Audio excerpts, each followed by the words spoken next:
Sabbih isma rabbikal Sabbih isma rabbikal Subhana rabbiyal azim. Subhana rabbiyal azim.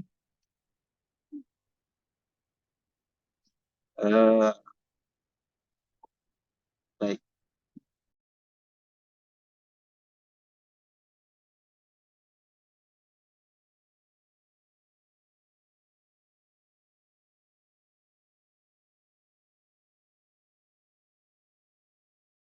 Maka ini adalah di antara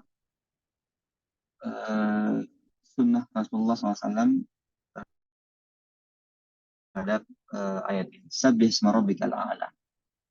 Nah, hal ini perlu untuk senantiasa kita hayati, renungi bahwasanya Allah Subhanahu wa taala Maha tinggi. Oleh karena itu kita ketika sujud kita dianjurkan untuk mengucapkan membaca ayat ini, Sabbih isma rabbikal a'la, yang Maha tinggi, sehingga kita menghayati bahwa Allah Subhanahu wa taala Maha tinggi. Allah berada di atas. Dan kita rendah dan hina di hadapan Allah Subhanahu wa taala. Oleh karena itu kita diperintahkan untuk sujud dan mengucapkan zikir ini yang menunjukkan bahwasanya Allah Subhanahu wa taala yang Maha tinggi dan kita lah yang hina dan rendah.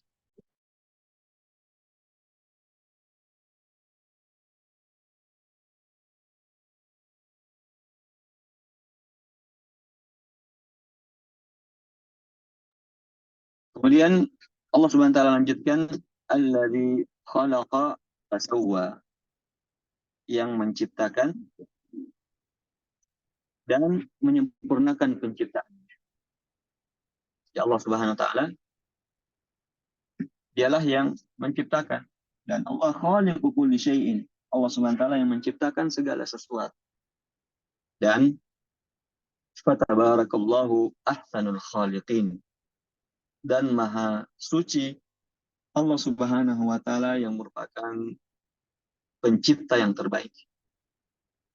Allah Subhanahu wa taala khalaqa, menciptakan, fasawwa, kemudian menyempurnakan ciptaan. Allah Subhanahu wa taala yang menyempurnakan ciptaan tersebut.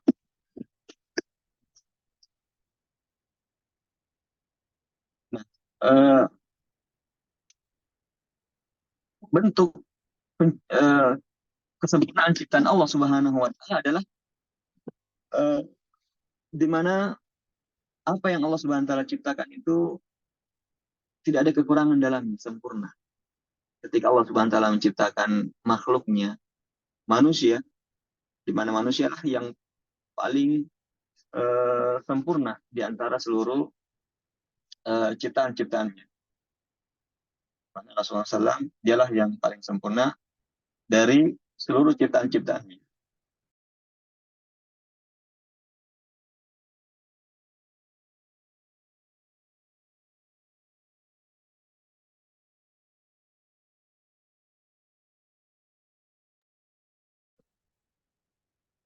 Demikian juga makhluk-makhluk yang lainnya, tidak ada kekurangan di dalamnya. Apa yang Allah Subhanahu wa taala ciptakan, maka itu adalah yang sempurna. Dan kalau kita ingin melihat ciptaan-ciptaan Allah Subhanahu wa taala, maka kita dapati adalah merupakan ciptaan yang paling sempurna. Walladzi qaddara fahada. Dan Allah Subhanahu wa taala dialah yang qaddara, menakdirkan, menentukan kadarnya yang Allah ciptakan tersebut. Fahada, kemudian memberikan petunjuk. Jadi Allah Subhanahu wa taala dia yang menciptakan makhluk-makhluknya ini, kemudian Allah Subhanahu wa taala yang menakdirkan, menentukan takdirnya, kadar masing-masing. Dan kadar ini itulah takdir. Ditentukan misalnya untuk manusia, sebagai contoh manusia, ditentukan dia lahir kapan, umurnya berapa, takdirnya secara umum. Apakah dia bagaimana rezekinya, dia orang yang yang yang bahagia atau yang sengsara nantinya, semuanya adalah telah ditakdirkan oleh Allah Subhanahu wa taala.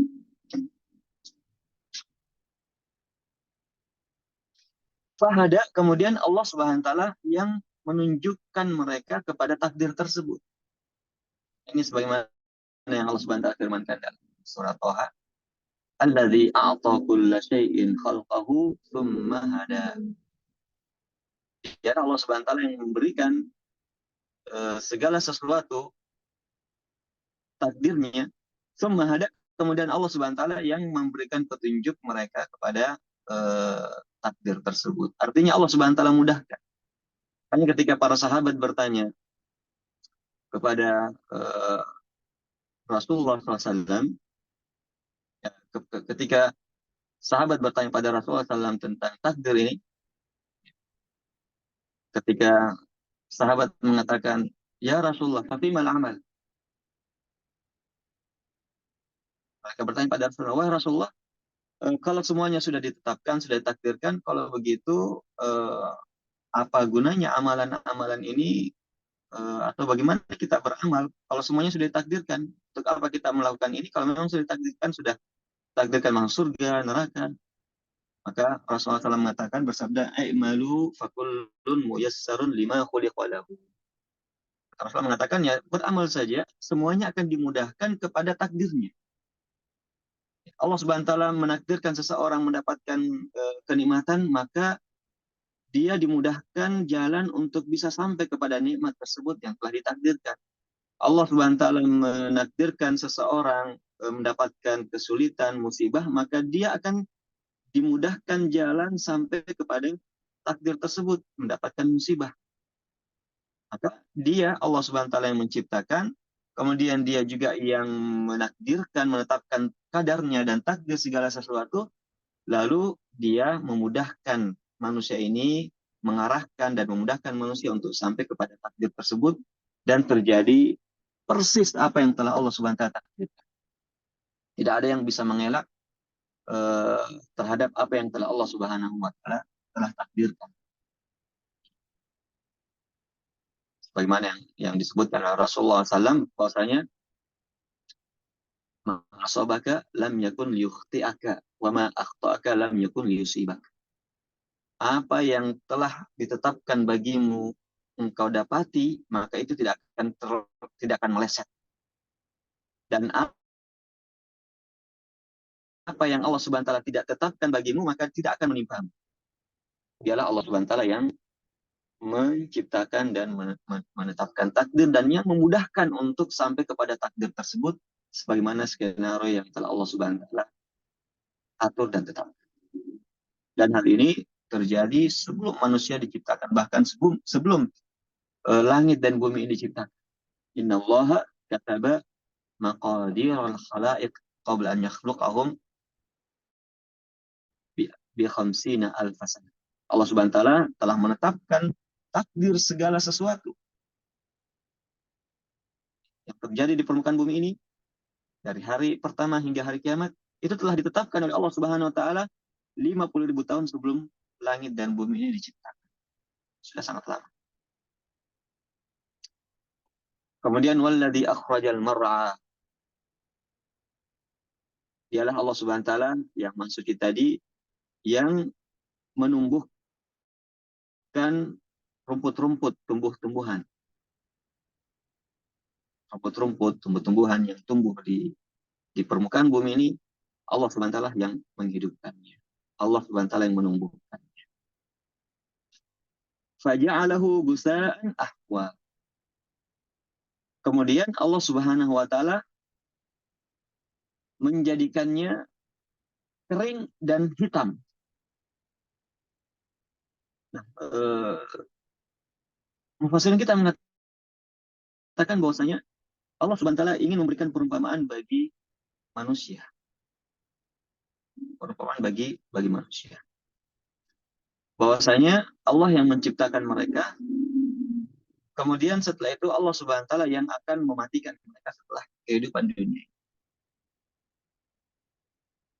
Sebagaimana Allah Subhanahu wa taala yang menghidupkan rumput-rumput, kemudian pada akhirnya akan menjadi kering dan mati, menjadi hangus karena kering. Tapi itu juga manusia. Yang Allah Subhanahu wa taala menciptakan manusia ini, kemudian pada satu saat akan menemui ajalnya dan akan mati. Maka Allah Subhanahu wa taala lanjutkan, sanuqri'uka fala tansa. Sanuqri'uka fala tansa. Kami yang akan membacakan kepadamu Al-Quran, wahai Rasulullah, fala tansa, maka jangan sampai engkau melupakannya. Jadi Allah Subhanahu wa taala yang membacakan ayat Al-Quran ini kepada Rasulnya melalui lisan Jibril, melalui Jibril alaihissalam. Tetapi Allah Subhanahu wa taala lah, karena Allah yang memerintahkan Jibril untuk membacakan ayat-ayat yang Allah wahyukan ini kepada Nabi kita Muhammad SAW, sehingga ini sama saja bahwasanya Rasulullah sama saja Allah yang membacakannya, sama saja Allah yang membacakannya. Ya, siapa yang memerintahkan sesuatu melalui seseorang, maka seakan-akan dialah yang memerintahkan langsung karena dia yang menyuruhnya. Itu juga Allah Subhanahu wa taala, Allah yang membacakan ayat Al-Quran ini, Allah Subhanahu wa taala yang menguatkan ya, ayat-ayat Al-Quran dalam hati Rasulullah SAW dan yang mewahyukan kepadanya, walaupun melalui perantara malaikat Jibril. Nah, kalau kita lihat ayat ini menunjukkan pentingnya talqin Al-Quran. Jadi pentingnya kita mempelajari Al-Quran itu dari ahlinya, dari gurunya. Ya, Al-Quran ini bukan seperti buku bacaan lain yang mungkin siapa saja bisa membacanya, mungkin secara otodidak. Tidak. Al-Quran ini diajarkan dengan talqin. Ya, diajarkan dengan talqin. Dan Allah Subhanahu wa taala memberikan kepada Rasulnya melalui perantara Jibril. Kemudian Jibril ya kepada Rasulnya, dan Rasulnya kepada sahabat-sahabat, para sahabat pada tabi'in, tabi'in pada tabi'in, hingga sampai pada kita hari ini. Begitulah metode Al-Quran ini didapatkan dan diambil, yaitu dengan cara talqin, dengan cara dibacakan, kepadanya Al-Quran. Fala tansa. Ini bisa dua metode dalam membacanya. Fala tansa yang artinya penafian, artinya fala tansa, engkau tidak akan lupa. Maksudnya Allah Subhanahu wa taala akan menanamkan Al-Quran itu dalam hati Rasulullah SAW dan menguatkannya sehingga Rasulullah tidak akan lupa apa yang telah diwahyukan kepadanya. Sehingga ini merupakan jaminan bahwa Al-Quran yang Rasulullah SAW sampaikan kepada para sahabatnya adalah murni, tidak ada kurang satu huruf pun, ya, dan tidak ada tambahan satu huruf pun, sebagaimana yang telah diwahyukan oleh Allah Subhanahu wa taala. Dan inilah sebagai bukti Allah Subhanahu wa taala membaca Al-Qur'an, menjaga Al-Qur'an dalam firman-Nya, inna nahnu nazzalna dzikra wa inna lahu lahafizun.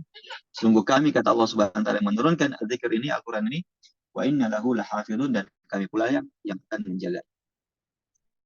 Sehingga Al-Quran ini akan senantiasa terus terjaga keasliannya dan tidak ada kurang satu huruf pun. Ini yang pertama. Fala tansa, kamu tidak akan lupa. Ini adalah penafian. Atau bisa juga artinya, wahai Rasulullah, fala tansa, ya, wahai Rasulullah, ini adalah tugasmu, ya, untuk bisa menjaga Al-Quran sehingga engkau tidak melupakannya. Ini adalah juga isyarat kepada kita untuk peringatan pada kita dari Allah Subhanahu wa taala, fala tansa, ya. Jangan engkau sampai melupakan Al-Qur'an ini. Jangan sampai engkau melupakan Al-Qur'an. Artinya tidak memperhatikannya sehingga ada unsur-unsur kesengajaan sehingga Al-Qur'an ini terlupakan. Karena kan ada unsur kesengajaan sehingga Al-Qur'an ini tidak terjaga dengan baik, terlupakan. Karena tidak merojaah misalnya, tidak mengulang-ulanginya, tidak sering membacanya, tidak serius dalam, adalah isyarat agar supaya kita senantiasa menjaga Al-Quran. Illa masya Allah, kecuali yang Allah Subhanahu wa taala kehendaki. Kecuali yang Allah Subhanahu wa taala kehendaki. Ya, maksudnya ada di antara ayat-ayat itu yang sengaja Allah Subhanahu wa taala lupakan Rasulnya sebagai ayat yang dimansuhkan. Sebagai ayat yang dimansuhkan. Artinya ada di antara ayat-ayat tersebut yang Allah Subhanahu wa taala hapuskan hukumnya atau hapuskan bacaannya atau hapuskan kedua-duanya. Hapuskan bacaannya dan juga hapuskan hukumnya. Bagaimana yang Allah Subhanahu wa taala sebutkan bahwasanya Allah Subhanahu wa taala yang menasahkan atau menghapuskan Al-Qur'an tersebut, baik bacaannya ataupun tulisannya atau kedua-duanya. Manansakh min ayatin aw nunsikha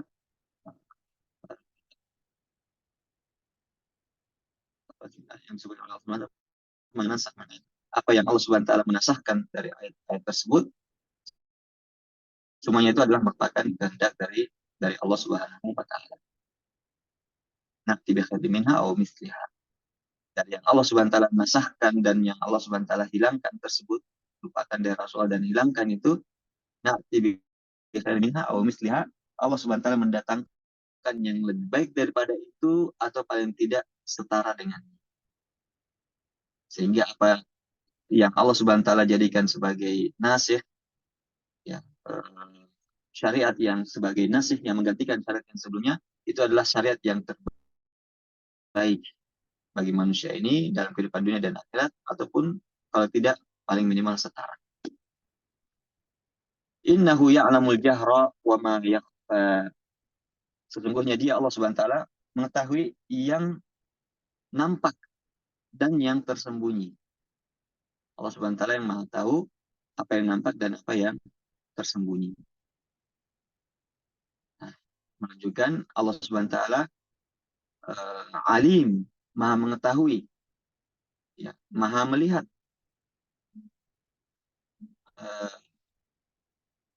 Sebagaimana yang Allah Subhanahu wa taala sebutkan, asma'u wa ara, Allah Subhanahu wa taala mendengar dan melihat, dan tidak ada sesuatu pun yang tersembunyi. Wa ma yakhfa 'ala Allah, tidak ada sesuatu pun yang tersembunyi bagi Allah Subhanahu wa taala fil ardi wa fis sama, baik di langit maupun di bumi. Ya'lamu kha'inatal a'yuni wa ma tukhfi sudur. Allah Subhanahu wa taala mengetahui apa yang dikhianati oleh mata dan apa yang disembunyikan dalam hati. Allah Subhanahu wa taala juga menyebutkan tentang nasihat Luqman al-Hakim kepada anaknya. Ya bunayya innaha in takum mithqala habatin min khardalin fatakun fi sakhratin aw fis samawati aw fil ard ya'ti biha Allah innallaha latifun khabir. Wahai anakku, tidak ada sesuatu pun sebesar biji zarrah sekalipun, sesuatu yang sangat kecil, kemudian terdapat di bebatuan, terdapat di langit, terdapat di bumi, terdapat di laut. Tidak ada yang tersembunyi kecuali Allah Subhanahu wa taala mengetahuinya dan akan mendatangkannya. Sesungguhnya Allah Subhanahu wa taala Latifun Khabir, Maha halus dan Maha mengetahui. Nah, kalau kita meyakini hal tersebut, maka tidak ada tempat untuk lari dan sembunyi dari Allah Subhanahu wa taala. Tidak ada tempat untuk lari dan sembunyi dari Allah Subhanahu wa taala. Apa yang kita sembunyikan itu diketahui oleh Allah Subhanahu wa taala. Apa yang kita nampakkan di hadapan manusia juga Allah Subhanahu wa taala tahu. Sehingga tidak ada sesuatu pun yang tersembunyi dari ilmu dan pengawasan Allah Subhanahu. Menjadikan kita untuk senantiasa mawas dan terjaga bahwa Allah mengetahui apa yang kita lakukan. Sehingga kita akan senantiasa mengontrol perbuatan-perbuatan kita, ucapan-ucapan kita, sikap kita, bahkan apa yang kita niatkan dan yang kita sembunyikan dalam hati kita, hendaknya betul-betul bisa kita jaga dan kontrol. Karena Allah mengetahui dan Allah Subhanahu wa taala mencatatnya dan Allah Subhanahu wa taala akan menghisap.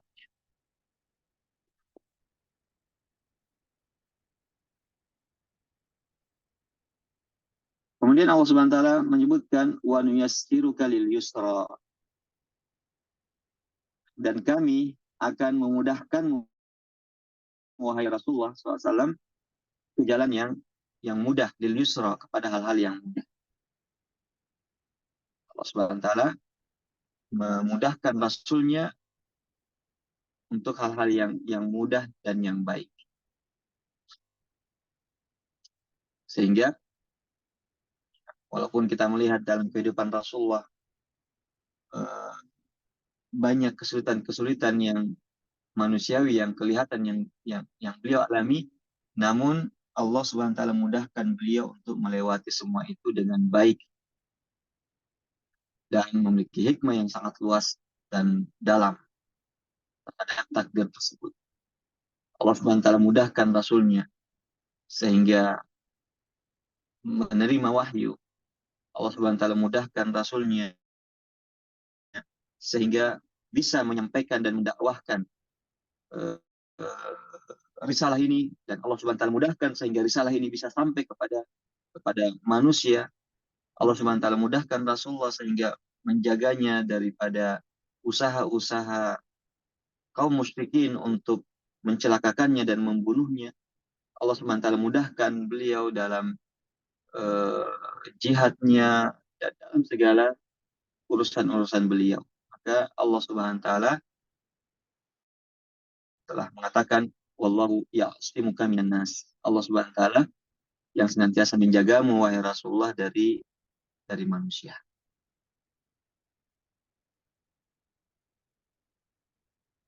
Dan akhwat yang dimuliakan Allah Subhanahu wa taala, setelah itu Allah Subhanahu wa taala perintahkan Rasulnya untuk memberikan peringatan kepada manusia dan mendakwahkan kepada manusia risalah yang mulia ini. Namun kita cukupkan dulu sampai di sini. Ayat yang setelahnya, yang ke-9 dan seterusnya ini insya Allah akan kita bahas dan tadabburi bersama di pertemuan yang akan datang. Wallahu ta'ala a'lam.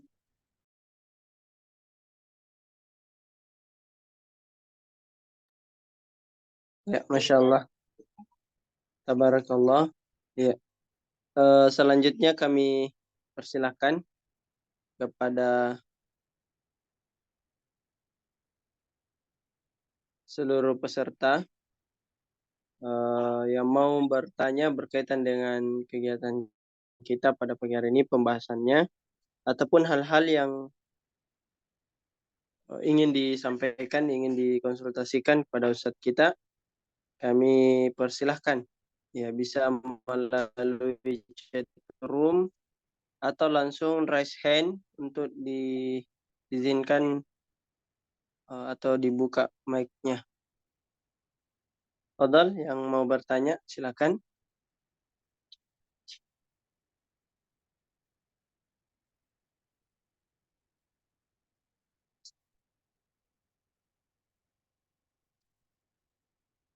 Ya, kita persilahkan. Mau bertanya silakan diketik via chat room. Ya, mungkin ada yang malu-malu untuk menyampaikan.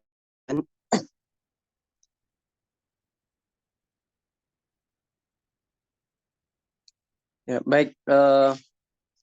Kami baca pertanyaan pertama, Ustaz. Afwan, Ustaz, bila ada masalah di dalam rumah tangga kita, masalah ekonomi atau lain sebagainya, dan suami sudah marah-marah tidak jelas, dan dia berkata kepada istri dan sampai tunjuk-tunjuk istrinya, dan dia bilang, mulai hari ini saya bukan suamimu lagi. Apakah itu dikatakan sudah pisah, Ustaz? Karena dia sudah keluarkan dari mulutnya, saya bukan suamimu. Iya, tapi Ustaz. Nah, alhamdulillah wassalatu wassalamu ala Rasulillah wa ala alihi wa sahbihi wa man ihtada amma ba'du. Cerai ini bisa diungkapkan dengan dua bentuk. Pertama dengan bentuk yang gamblang dan jelas, menunjukkan itu adalah cerainya. Misalnya, kamu saya ceraikan, kamu saya talak. Nah, ini adalah merupakan kata-kata yang sharih, yang jelas. Kemudian ada juga kata-kata yang sifatnya kiasan. Misalnya, kamu bukan lagi berada di bawah kewajibanku. Kamu kembali saja ke orang tuamu, dan kata-kata yang tidak begitu pasti menunjukkan kata cerai. Namun dia besar maknanya atau menuju kepada makna cerai. Maka yang kedua ini tidak dianggap sebagai kata cerai kecuali dengan niat dan dimintai kejelasan. Kecuali kalau disertai dengan niat, ya misalnya ketika yang mengucapkan, sang suami tersebut mengucapkan kata-kata itu disertai dengan niat cerai, maka jatuh cerai, jatuh talak. Nah, karena itu yang kata-kata seperti ini perlu dikonfirmasi. Apa maksudmu? Apakah maksudmu ini adalah kamu niatkan cerai atau tidak? Kalau dia mengatakan ya, saya niatkan cerai, maka jatuhlah talak. Jatuhlah talak. Tergantung apakah itu baru yang pertama atau yang kedua, kemudian dihitunglah masa iddah. Tapi kalau dia mengatakan bukan itu maksud saya, bukan maksud saya mentalakmu ya, tapi maksud yang lain, nah maka ini tidak dinyatakan sebagai cerai. Jadi harus ada disertai niat. Kata-kata yang ghair sharih ini atau tidak gamblang ini harus disertai niat, ya, kalau ingin dihukumi dia adalah cerai. Wallahu ta'ala alam. Ya, baik, Ustaz. Ya, selanjutnya silakan bagi peserta yang lain yang mau bertanya.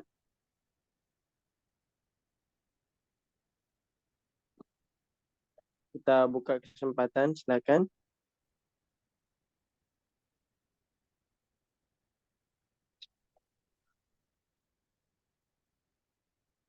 Iya, berikutnya Ustaz. Tabes Ustaz mau bertanya, adakah larangan dalam Islam tidur dengan posisi kaki menjulur ke arah kiblat? Ya, Baik, untuk larangan tidak ada larangan secara khusus yang menunjukkan hal tersebut.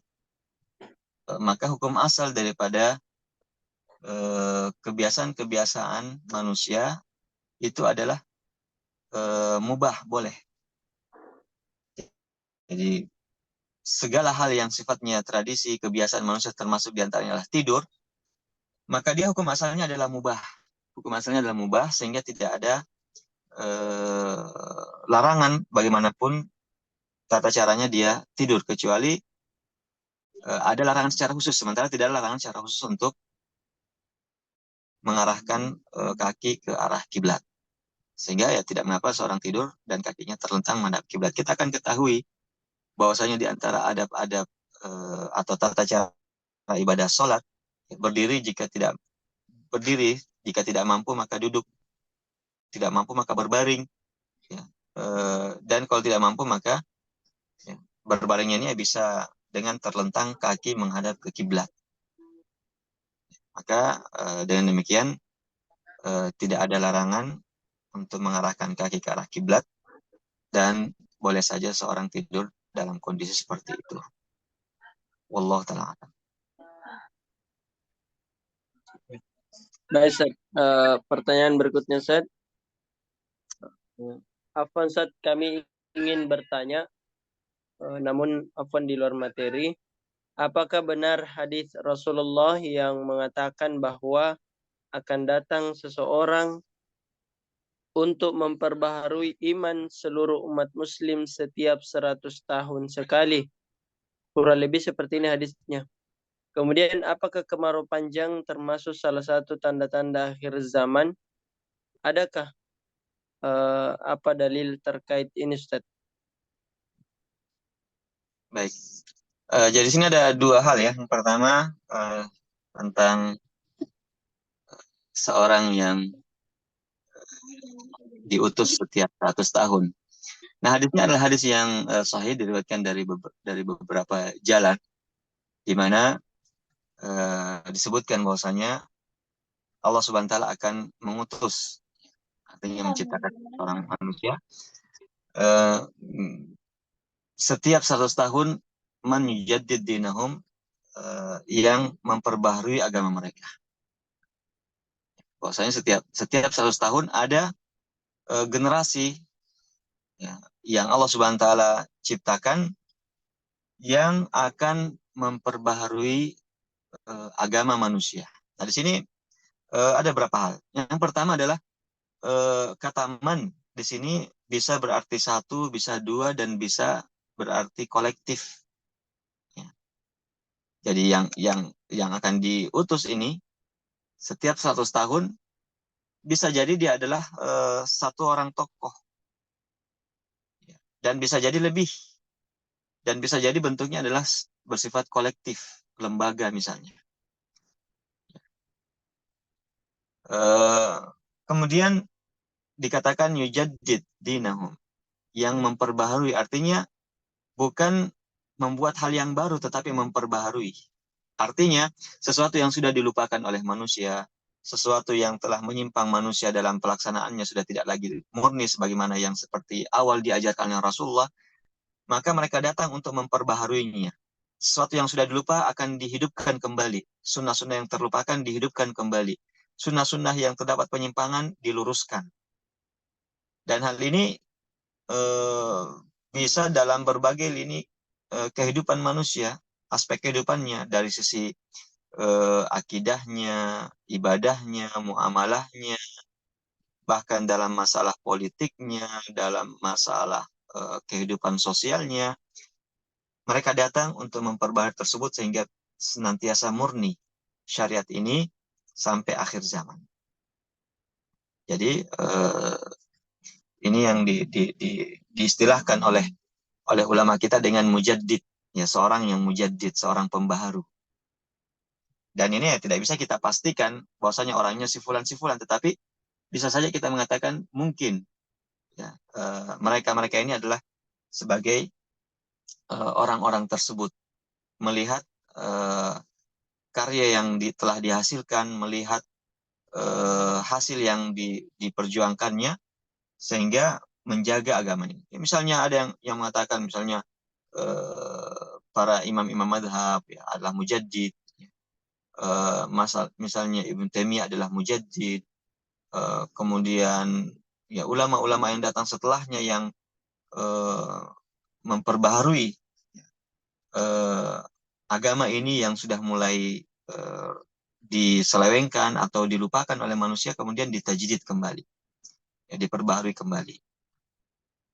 Nah, ini adalah merupakan janji dari Allah Subhanahu wa taala, sehingga dengan demikian umat ini akan senantiasa ada ulamanya, akan ada selalu pembaharunya yang menjaga keotentikan dan kemurnian syariat Rasulullah SAW sampai akhir zaman. Yang pertama. Yang kedua, ya, berkaitan dengan tanda-tanda hari kiamat, ya, kemarau panjang. Kemarau panjang ini sudah ada sejak zaman dahulu, di zaman Rasulullah juga terjadi, di zaman sahabat juga terjadi, ya, misalnya di zaman Umar, dan seterusnya. Dan ini adalah fenomena alam. Dia adalah fenomena alam yang akan terus terjadi sebagaimana yang Allah Subhanahu wa taala kehendaki di tempat mana yang Allah kehendaki. Sehingga ya dia tidak bisa dikatakan sebagai tanda akhir zaman karena di awal zaman juga sudah ada. Ini adalah sunnatullah, fenomena alam yang Allah Subhanahu wa taala takdirkan terjadi di permukaan bumi ini ya, dengan berbagai macam hikmah yang Allah Subhanahu wa taala kehendaki. Allah taala.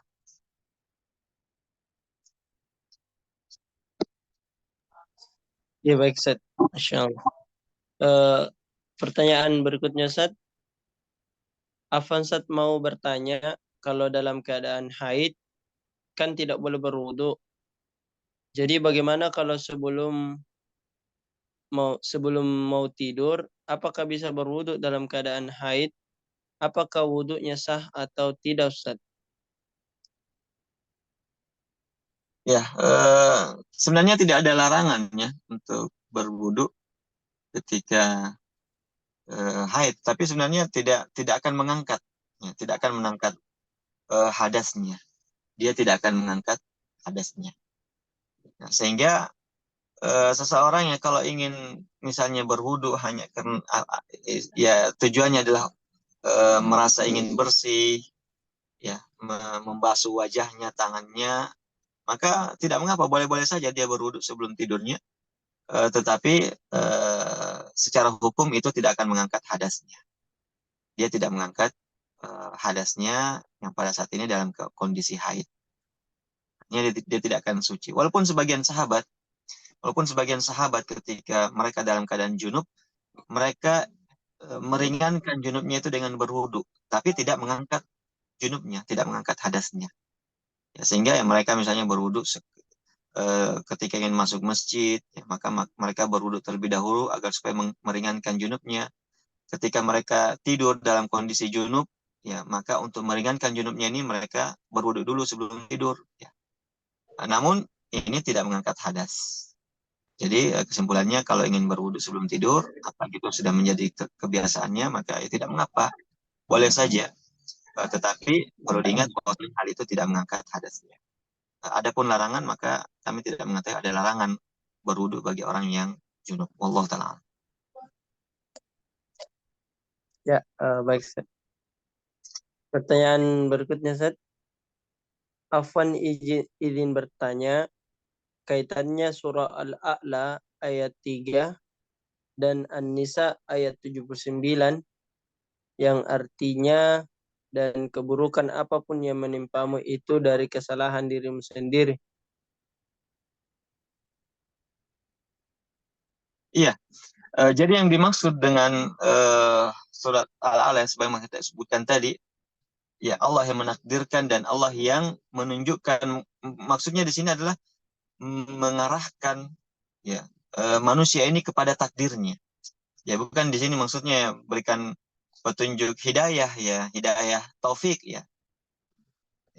Tetapi yang dimaksud sini adalah diberikan petunjuk untuk menjalani takdir tersebut sehingga tidak salah, ya takdir yang telah Allah Subhanahu wa taala berikan. Jadi diberikan petunjuk di sini, ya. Misalnya makhluk-makhluk diberikan petunjuk, ya. Taruhlah misalnya manusia diberikan petunjuk kepada apa yang bermanfaat untuk kehidupannya sehingga dia diberikan petunjuk untuk bisa mencari nafkah, untuk mengerjakan sesuatu. Makhluk-makhluk pun juga diberikan petunjuk untuk bisa mendapatkan rezekinya, ya, untuk bisa mendapatkan makanannya sehingga ya makhluk-makhluk ini ya di pagi hari keluar dalam keadaan lapar, di sore hari sudah kenyang. Allah yang berikan mereka petunjuk kepada rezeki-rezekinya tersebut. Ini yang dimaksud. Adapun yang berkaitan dengan eh, dalam surat An-Nisa itu bahwasanya tidak ada sesuatu pun yang terjadi kecuali atas perbuatan manusia, ini tidak saling bertentangan. Allah takdirkan bahwasanya manusia akan melakukan hal tersebut akibat daripada perbuatannya sendiri. Jadi apapun yang terjadi, ya, dalam kehidupan manusia ini berupa musibah-musibah itu sebenarnya adalah disebabkan karena perbuatan tangan-tangan manusia itu sendiri. Ya, perbuatan manusia itu sendiri, dan hal itu tidak bertentangan dengan takdir. Allah takdirkan bahwasanya manusia melakukan perbuatan buruk itu sehingga dia dapatkan akibat. Allah taala.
Afwan Ustaz, tadi tidak bunyi suaranya.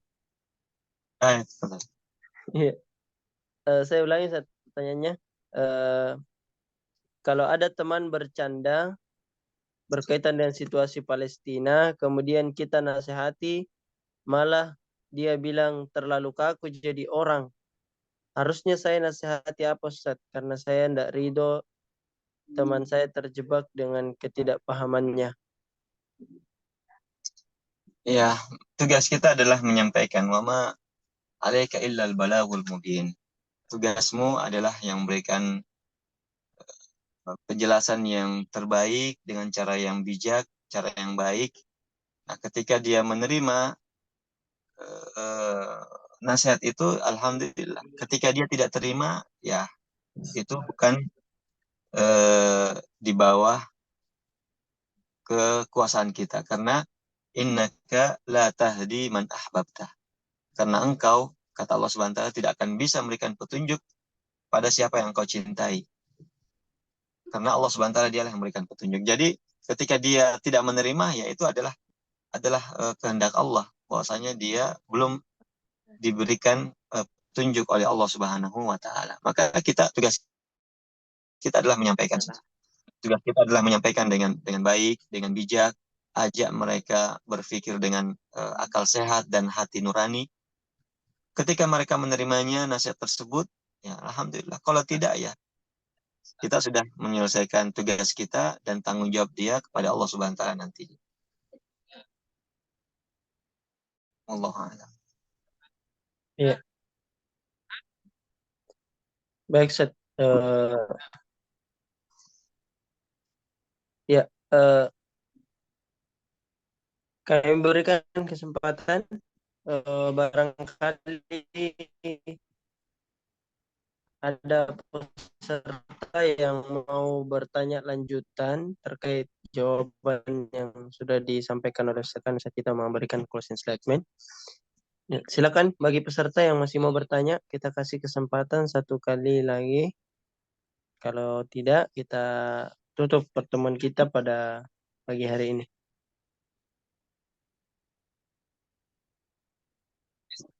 Silakan raise hand yang mau bicara langsung ya. Barangkali mungkin ingin menyampaikan langsung ke Ustadz, boleh.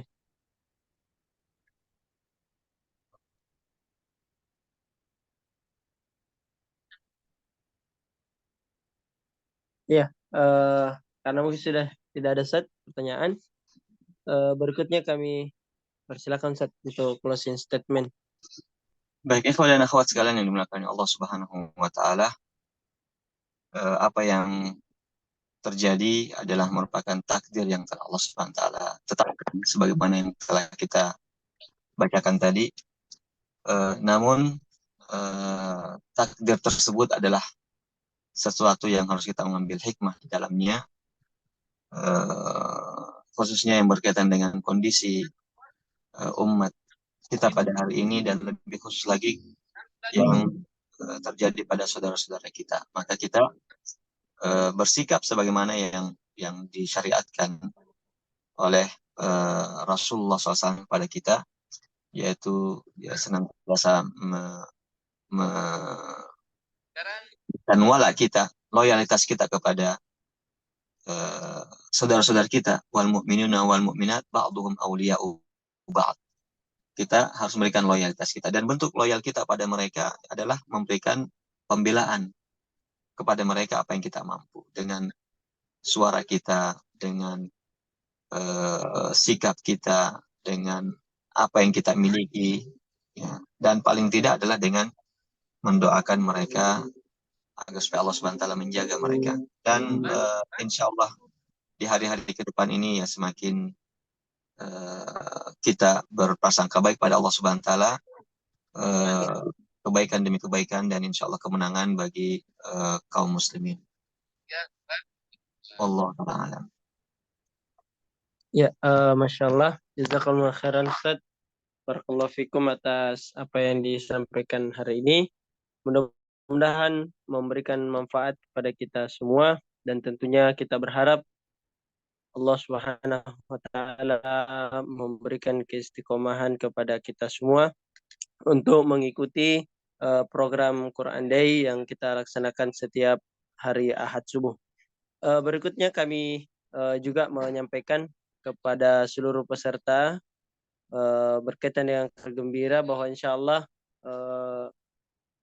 pesantren gratis Darul Quranul Hadits saat ini sedang membangun lokasi pesantren, ya. Sebelumnya kita masih dalam keadaan status sewa di alamat yang sekarang, dan alhamdulillah sekarang sudah membangun, dan hari ini sebenarnya kita janji untuk penimbunan, namun qadarullah hujan kemarin sehingga belum bisa untuk kita timbun.